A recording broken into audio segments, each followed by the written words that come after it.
여러분들이 궁금해하시는 것, 홈케어 뷰티 기기에 대해서 피부과 가는 것보다 홈 디바이스 하나 잘 고르면 가성비도 좋고 편하다. 가장 큰 차이는 이제 출력의 차이이고요. 홈케어 기기를 한 번 써서 병원 간 효과를 낸다. 그래서 가격이 조금 비싸질 수밖에 없죠. 안녕하세요. 피부의 정석 이은영입니다. 안녕하세요. 피부를 위해 초음파를 연구하고 있는 박 박사입니다. 오늘 스튜디오가 너무 아름답죠? 분위기가 진짜 좋은 것 같은데 박사님 집이신가요? 집이면 좋겠어요. 자, 오늘 피부의 정석에서는 여러분들이 궁금해하시는 것, 바로 홈케어 뷰티 기기에 대해서 저희가 하나하나 풀어드리는 시간을 좀 가져보도록 하겠습니다. 사실 저도 피부과에 가기는 귀찮거나 돈이 많이 들거나 그래서 기기를 쓰기는 썼는데 크게 변화가 좋거나 얼굴이 확 바뀌었다 이런 게 없었기 때문에 홈케어 기기를 쓰진 않았었거든요. 근데 최근에는 이 뷰티 기기가 엄청나게 붐이 일더라고요. 왜 그렇죠? 아무래도 이제 기술이 좋아지다 보니까 병원에서 관리받는 수준만큼은 못 되더라도 집에서 꾸준히 관리를 해주시면 효과를 보실 수 있는 기기들이 많이 나와 있습니다. 네, 종류가 너무너무 많아서 헷갈리더라고요. 뷰티 기기가 왜 이렇게 종류가 많은지, 어떻게 좀 이루어져 있는지 간단하게 설명을 좀 부탁드릴게요. 뷰티 기기는 결국 피부에 이제 에너지를 주는 거거든요. 그러면 어떤 에너지를 피부에 줄 것이냐에 따라 이제 분류를 할 수가 있고요. 근데 요즘 뷰티 기기들이 굉장히 많이 나와 있는데 맞아요. 대부분은 이제 전기 에너지를 이용한 거고요. 그리고 그 외에는 초음파는 이제 기계적 진동을 이용한 거고 LED나 레이저처럼 이제 네. 빛 에너지를 이용한 것, 그리고 MTS처럼 기계적으로 아예 상처를 내는 그런 기기들이 있습니다. 네, 그러면 좀 하나씩 좀 구체적으로 짚어보도록 할게요. 제가 제일 처음에 썼었던 기기가 갈바닉 기기였거든요. 네. 화장품의 흡수가 잘 된다 뭐 이런 얘기를 했었거든요. 갈바닉은 어떤 원리로 이루어지는지. 자석의 같은 극끼리 밀어내는 걸 생각을 하시면 되는데 그런데 이제 보통 갈바닉을 쓰실 때 네. 비타민C 앰플을 많이 쓰시는데 맞아요. 비타민C 앰플에는 이제 비타민이 물에 녹아 있는 거거든요. 비타민이 물에 녹으면 양전하를 띠는 수소이온하고 음전하를 띠는 나머지 이제 고분자가 있습니다. 그런데 이제 음전하를 띠는 물질을 피부에 이제 흡수시켜야 되는데 네. 피부 표면에 이제 마이너스 전극을 갖다 대게 되면 밀어내니까 피부 안쪽으로 들어가는 거죠. 그래서 이제 갈바닉 같은 경우는 이온성 화장품에만 효과가 있고요. 이온성이 아닌 경우에는 큰 효과는 없습니다. 이온성이라고 하면 좀 구체적으로 그냥 쉽게 설명하면 이제 물에 녹는 물질을 화장품 원료로 썼을 때 물에 녹아서 이제 이온화가 되면 갈바닉 기기로 흡수시키기가 용이하다. 갈바닉을 쓰실 때 좀 관리의 팁이라고 하면 주의할 점이라든지 있을까요? 특별히 뭐 주의하실 점은 없고요. 이온성이 아닌 화장품과 같이 쓰는 것만 주의하시면 됩니다. 그리고 기능이 하나만 있는 게 아니라 갈바닉처럼 복합된 그런 기능들을 가지고 있는 제품들이 많더라고요. 예. 이런 거는 또 어떤 식으로 원리가 이루어진 거예요? 보통 이런 제품들은 일렉트로포레이션이라고 하는 EP, EMS, RF 등의 기전이 복합되어 있는 기기인데요. 네. 세포막에 전기 펄스를 줘서 일시적으로 이제 구멍을 내는 겁니다. 그 구멍을 통해서 화장품이나 수분이 흡수되는 그런 효과고요. 그래서 보습에는 굉장히 좋은 효과가 있는데 약간 따끔할 수 있기 때문에 그런 거를 좀 싫어하시는 분들은 사용을 안 하는 피하시는 게 좋겠네요. 그리고 일시적으로 세포막에 구멍을 내는 거긴 하지만 너무 자주 한다면 자극적일 수도 있죠. 그 다음에 EMS 같은 경우는 중주파의 미세 전류를 피부에 흘리면 근육층이 수축 이완되면서 근육 운동을 하게 되는 그런 원리고요. 탄력에는 도움을 조금 줄 수 있는데 저주파 자극기 뭐 이렇게 패치로 붙이는 거 네네, 보신 적 알아요. 있죠? 네. 같은 원리거든요. 그래서 만약에 얼굴에다가 그 기기를 사용하면 입이 실룩실룩 거린다든지 이렇게?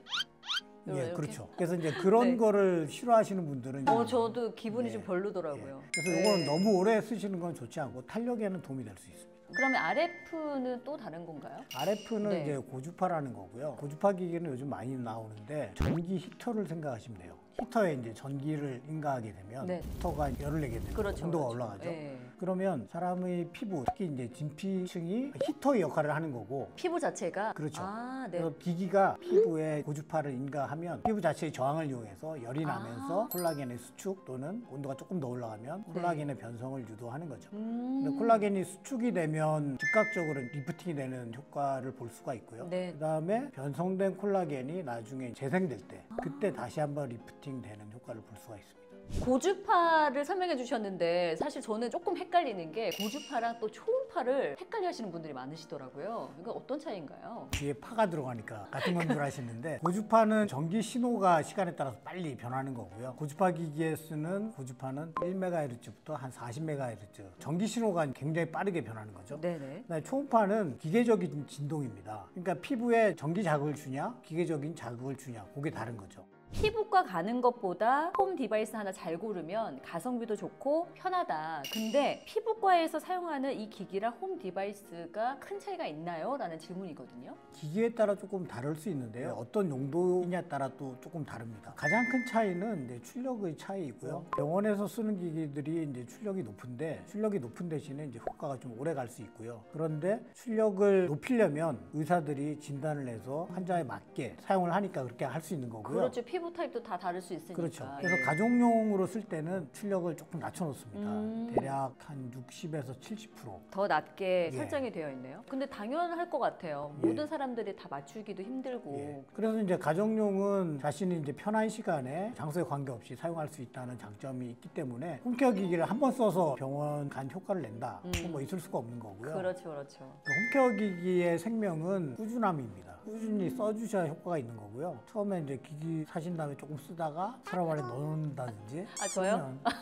그러면 당연히 효과가 없겠죠. 네, 그렇습니다. 그래서 편안하게 집에서 네. 좋게 쓰시려고 하시는 건데 출력이 좀 낮다라는 의미를 잘 모르시는 분들도 계실 것 같아서. 출력이 낮다는 의미는 피부가 받는 에너지가 작은 거죠. 결국 이제 출력 곱하기 네. 사용 시간이 에너지이기 때문에 그래서 꾸준히 써주시는 것이 예. 효과를 볼 수가 있다. 예. 만약에 한 방에 얼굴이 탄력을 팍 주고 싶으면 병원에서 큰 출력으로 해보시면 좋지만 예. 너무 아프더라고요. 에너지를 높이면 아플 수밖에 없어요. 너무 아파요. 그래서 이거 혹시 고통스럽다 하시는 분들은 홈케어 기기를 잘 선택하셔서 피부 관리하시면 진짜 좋으실 것 같습니다. 근데 많은 분들이 궁금해하시는 게 이거예요. 피부 타입이 다 다르잖아요. 네. 그렇다 보니 어떤 기기를 선택해야 될지 잘 모르겠다 하시는 분들이 계시거든요. 요거에 대해서 얘기를 좀 해주셨으면 좋겠어요. 본인의 피부 고민이 뭔지를 아는 게 중요하고요. 네. 피부가 건조하거나 속당김이 있을 경우에 보습을 잘 시켜줄 수 있는 기기, 네. 갈바닉이나 EP 또는 교차 초음파 이런 것들이 좋고요. 그다음에 주름이나 이제 탄력이 고민이시면 RF나 하이프가 좋습니다. RF나 하이프 같은 경우는 바로 사용 직후에 효과를 보실 수가 있고요. 그리고 시간이 지나면서 조금 더 리프팅되는 효과를 볼 수도 있거든요. 네네. 그래서 즉각적인 효과를 보시려면 이제 RF나 하이프를 쓰셔야 되고요. 그렇지 않고 이제 교차 초음파 같은 경우는 아주 서서히 탄력이 개선되는 뭐 그런 효과가 있습니다. 그다음에 이제 또 색소 침착이 있는 경우에는 아까 말씀드렸던 주로 이제 미백 앰플하고 화장품 흡수를 잘 시켜줄 수 있는 갈바닉, EP, 교차 초음파, 미세전류. 미세전류는 생체 전류와 비슷한 값인 전류를 피부에 흘리면서 신진대사를 좀 원활하게 해주는 거거든요. 네. 그래서 피가 잘 통하니까 색소 침착을 완화하는 데 도움이 됩니다.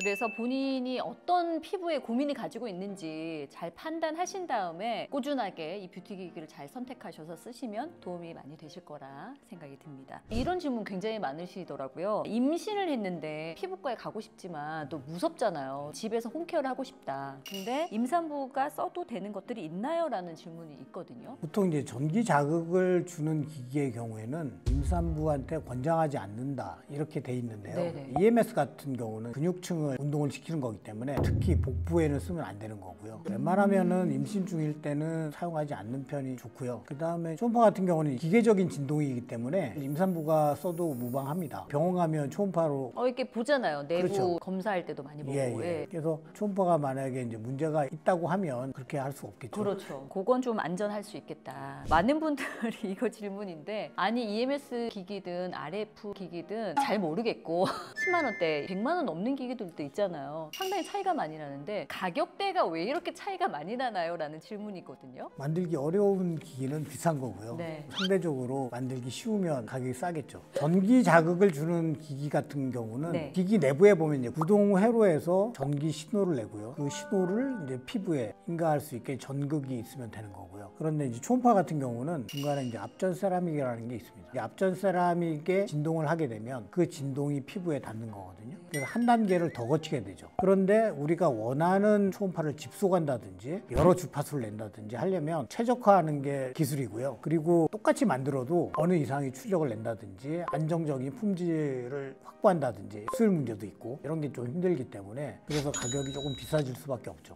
박 박사님이 뷰티 기기 만드시는 전문가이지 않습니까? 초음파 기기 만들 때 굉장히 힘드신가요? 힘들죠.